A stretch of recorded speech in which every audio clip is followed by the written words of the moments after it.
My colleagues of most of my academic life and fellow students,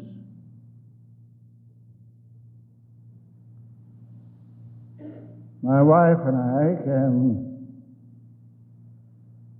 not come to this campus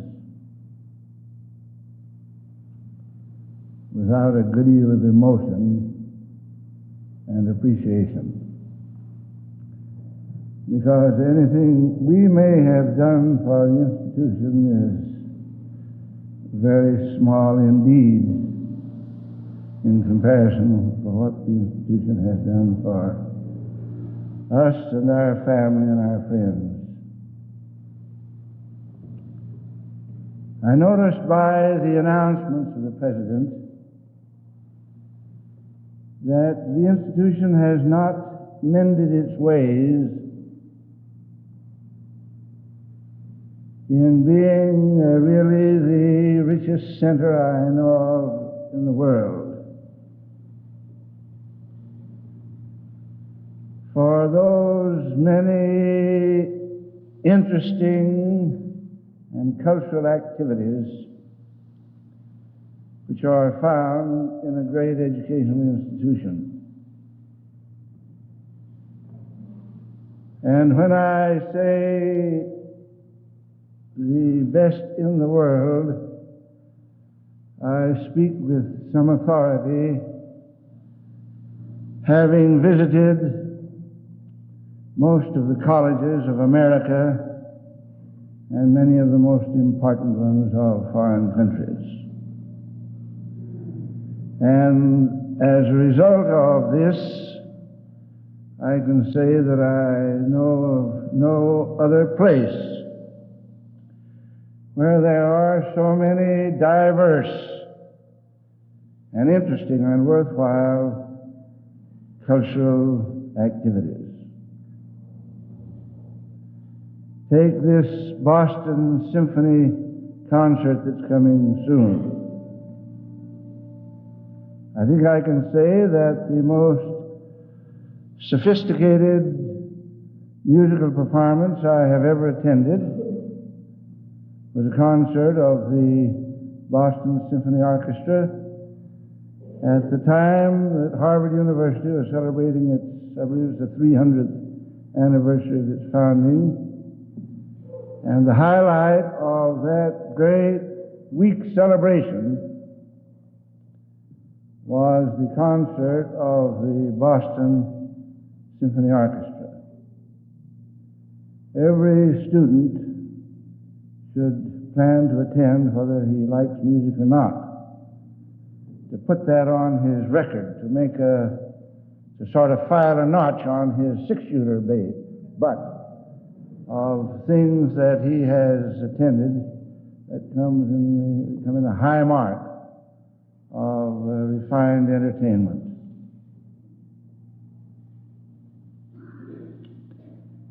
It's just 50 years ago that I came to this institution as a freshman. And I am asked to speak to you about what I would do if I were entering college.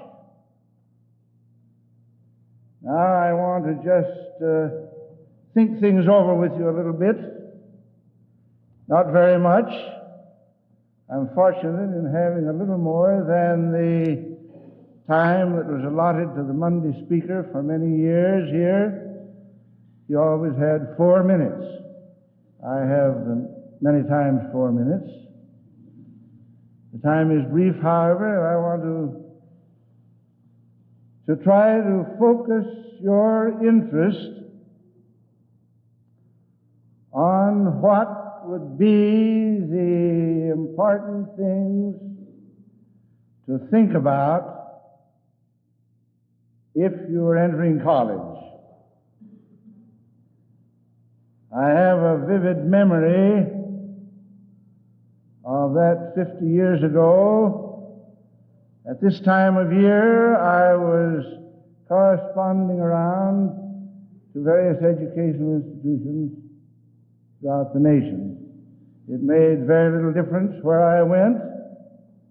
I had to travel several hundred miles in any case. And I obtained catalogs and information and letters from colleges throughout the United States, particularly those in this state. And I remember the categories that I had in mind when I thought of choosing a college.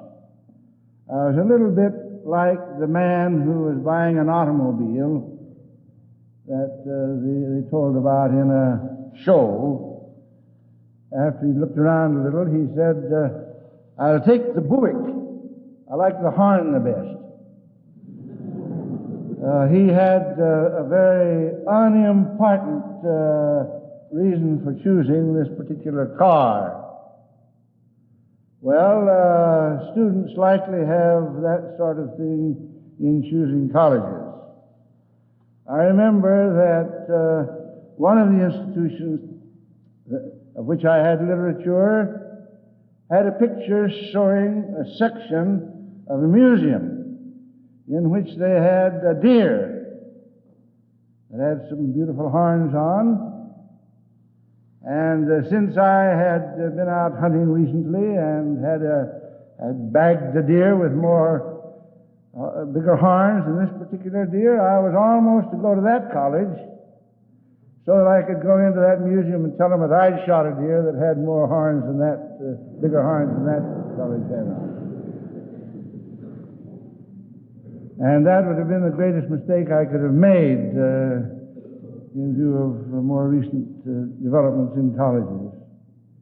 Another thing that was of no great importance was one of these schools had some athletic teams on. And it happened that just a few weeks before I had outrun anybody in our little town, and so I was thinking in terms of athletics.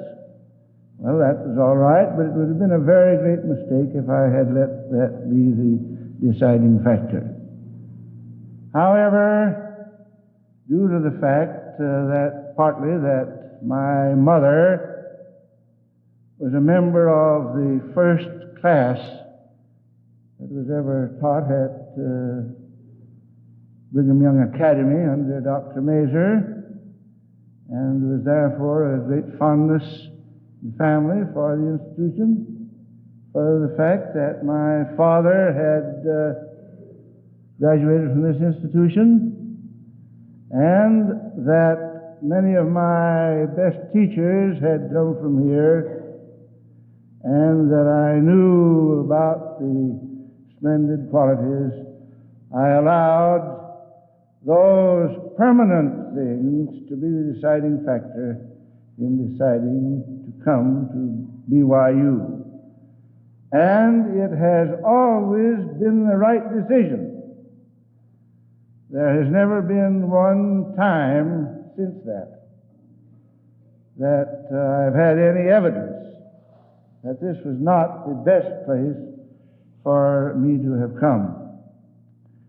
The days of registration here I remember very vividly, down in the old educational building, which was the center of everything in campus at that time. President Benjamin Clough greeted me when I came in, and Brother Cope, the registrar, had a few things to say, and there was a certain student, Francis Shelton, who took me around and showed me the things that I didn't know, where the classrooms were and so on, and I've always been grateful to him, and I have remembered that day as one of the red-letter days of my life. Now, let's appraise the things that were done then after 50 years of examination. Dr. Middleton, one of the beloved men of this state, wrote a book once which he titled After 40 Years. That is, he said that after 40 years he was giving an appraisal of life And it's a very charming book. I hope all of you will have an opportunity to read. But now, after 50 years, what about this college business? What should one do about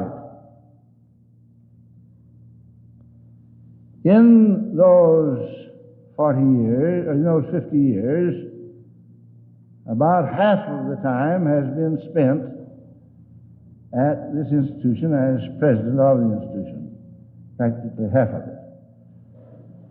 Another part of the time as professor elsewhere, as director of research elsewhere, as president elsewhere, as an advisor to numerous corporations who could use my particular brand of training, as advisor to a number of foreign governments, as a traveler almost all over the world, and as one who loves his fellow man, and particularly the young people, I believe I have a certain perspective on which I can look at college education both from the point of view of an educator and from that of an outsider. And as a result of that perspective, I want to put out a few simple general rules. My colleagues on the side here will remember these various years as freshmen came in. I attempted to give them advice in certain lines, and that type of advice is part of the thing that comes to my mind at this time. And I would say that first, if I were to be a college student, if I were to enter college now, as my son were, I would say first, establish a few good habits. Now, habits are really wonderful things on either side of the ledger. A good habit that one gets into helps one to accomplish things without having to decide each individual case on its own merits. You make a general decision about a procedure, and then to carry that out as a matter of habit. So one of the greatest things is to establish a few constructive habits, and on the other hand, to avoid a few habits that, if they fasten themselves onto a person, no matter how great his capabilities, they will eventually get him down. What examples I could bring up of some of the most brilliant and promising persons I have known in my life who have, because of circumstances, allowed themselves to have fastened on to them destructive habits, and they have been completely overcome by them. Now, these habits, I'd say first, the health habits. Because after all, health is the most precious thing that you'll have. Not money, not learning, health is first. Because all other good things depend on health. And a young person should first contrive to learn the things and establish the habits that ensure health.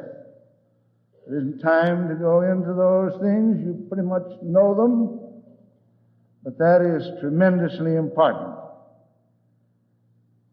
Next, I would put the habit of work as a habit. And it is one of the most delightful and important of all the habits of life. That of being accustomed to engage in a regular activity of work and to enjoy it. Work, of course, has a good deal to do with one's accomplishment in certain lines, the vocation, and along with the habit of work, one must think in terms of getting into the right vocation. A man of sufficient ability and devotion will succeed in any vocation. But after all, it is important to get into the right vocation in order to get an independence, because one of the things greatly to be desired in life is to attain monetary independence. That is, no matter how fine a dancer a boy may be, and how well he knows how to plaster down his hair or tie his formal tie, unless he knows how to make a living for a family, he falls far short of realizing all that life has for him. And one in college should acquire the training, the skills, and the habit of work that will enable him to earn a living and to become independent financially. And in this great country of ours, I believe it's possible for almost any man of normal intelligence and ability to become independent financially for himself and his family. Along with this work, there is something else that's important. That is recreation. All work and no play makes Jack a dull boy. One in college should begin to learn the habits of recreation, to choose recreations that will be constructive and not too expensive, and that will be adequate for the situation in which a person finds himself. And that is one of the important things to learn. And here comes another associated with it that I want to emphasize, something that was not emphasized in my young days. I was brought up under the dictum of the strenuous life. The days of Theodore Roosevelt, his writing on the strenuous life, and we always lauded the man who would get up early and stay up late and work hard all the time in between. But I've learned a couple of things since then in my going about with great people. And I've learned that the ability to rest is a tremendously important thing in the life of anybody. And the quality of resting. I remember seeing a young fellow I worked with in the case I was on in Idaho, who said that his father never gave their family 1 minute of rest. If a boy attempted to rest a minute, his father would say, "For goodness sake, son, can't you find something to do?" Well, my father was a little wiser, and he used to say to us, if we had a rainy day in Canada on our ranch, or if it was bad weather on our ranch in Mexico, both which places we lived, one time or another, he would say, well, the day is worth just as much for us to be resting and reading and studying as it is to be working. And that's a tremendous thing for a person to learn, particularly one who is inclined to be in the center of active work.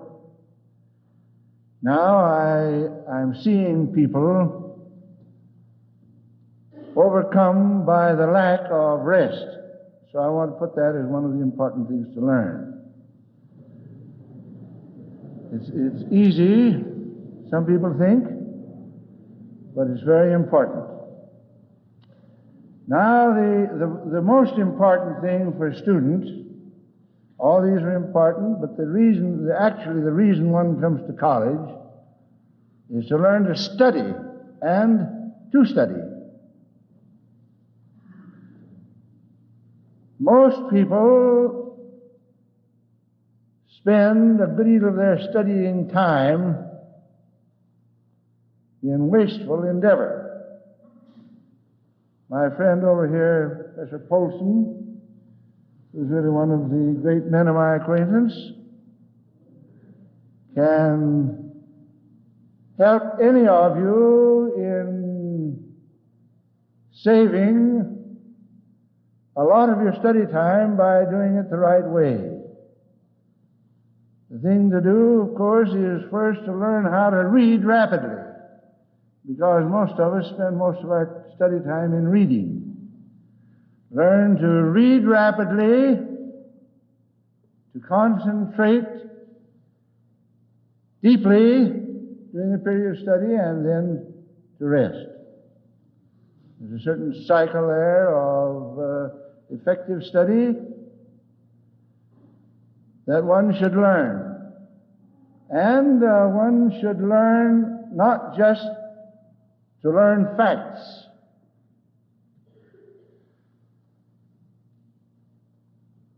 Having spent more than 3 months of 9 different years in the Orient, I have discovered, I think, that the chief trouble of Oriental education is that the people have dignified learning facts, merely learning facts, and they get to be tremendously expert at it.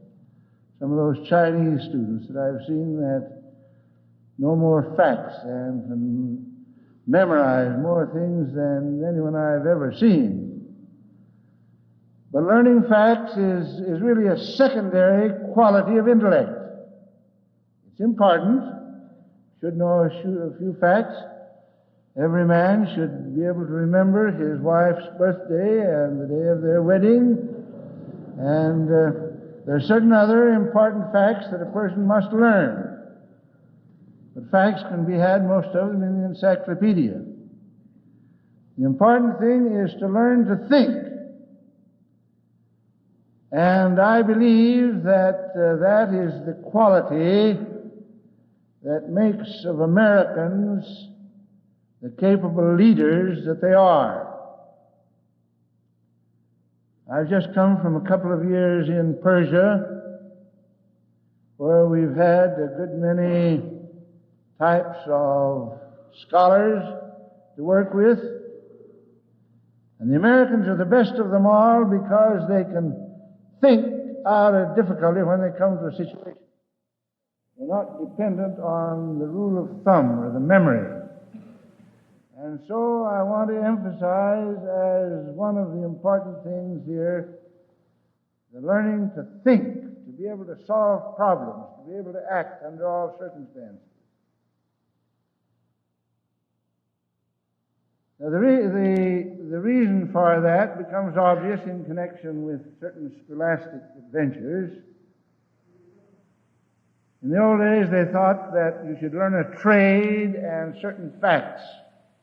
When I was a boy, that was the thing that people thought of. Learn a particular trade and a few facts. But when I tell you that when I entered college at BYU 50 years ago, I had never ridden in an automobile because there weren't many to be had on the way from Mexico to here in El Paso, Texas. We were going along San Antonio Street, and an automobile came along the road, and the man that was with me, a boy, says, "Look, look, look, look, look, look, look." That is, he was almost like a chicken clucking, want to look at that wagon that would go without a horse. Well, all the automobiles have been developed, practically all of them, since we were here. The first automobile ride that my wife and I ever took was in Winnipeg, Canada, on our way east to study. So all the automobiles have developed since I was a freshman student. The moving pictures have all developed. It's true that Phil Hurst of Mexico, in the town that I lived in, had been out to St. Louis and had, between the acts of a play, they'd thrown on a screen a horse race and a prize fight. And he came home and told about it. And all of the people said, "Well, Phil, you're just a little bit out. There couldn't be such a thing as a picture movie." Well, all the moving pictures have developed since that time. All of the radios. There were no radios in the world when I was a student at Brigham Young University. And it was not till after I became president of Brigham Young University that I had the first radio that was made specially for me in those days when they made it out of crystals and cat whiskers, as they called it. There were no airplanes in the world. There was no knowledge of anything pertaining to electronics. All those things have developed. Now people who are educated just for facts in a particular trade would be unable to meet the situations of a new world that has developed. I'm not a prophet or a son of a prophet, but I will predict that in the next 50 years there will be actually more new things, new tricks, new things about the world developed than there have been in the last 50 years. And so it's important to get fundamental training and ability to think so that you can adjust to these particular things. Now, along with those things, I want to emphasize the importance of learning to write. We all learn to read, but my contacts with various commercial and governmental enterprises, as one who has used many engineers and people of that kind, I find that most young men who study engineering learn enough about the engineering, they're not short in that, but they're helpless in writing up the reports.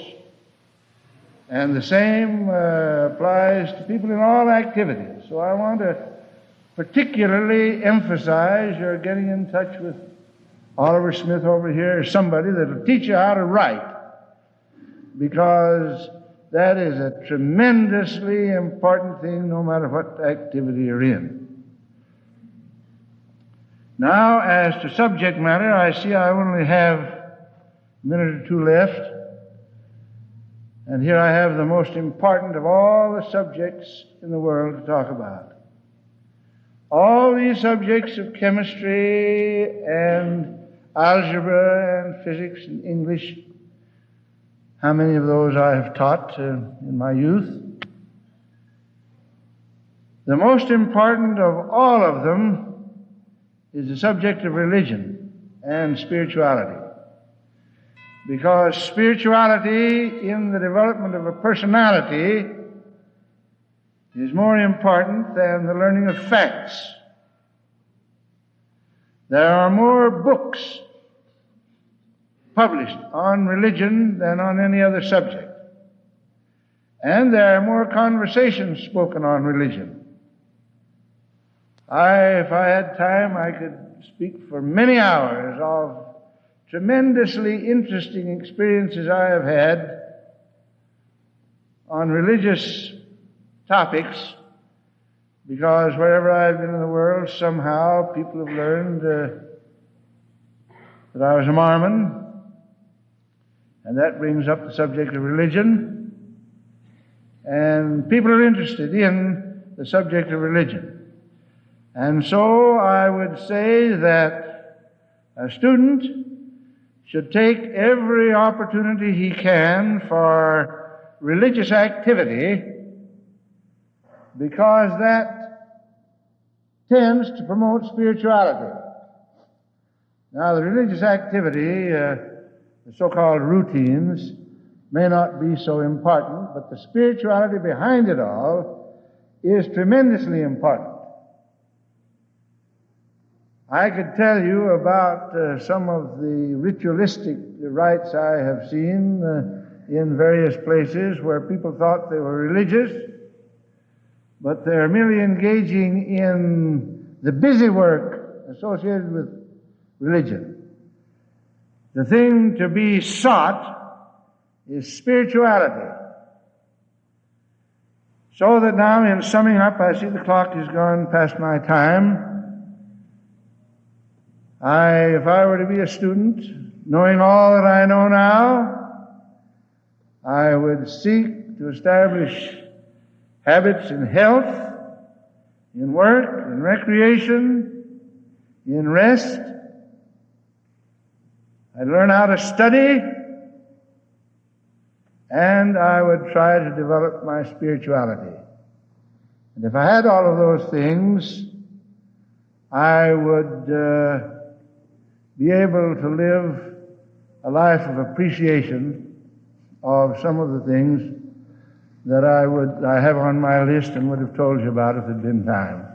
I've thoroughly enjoyed being here with you today.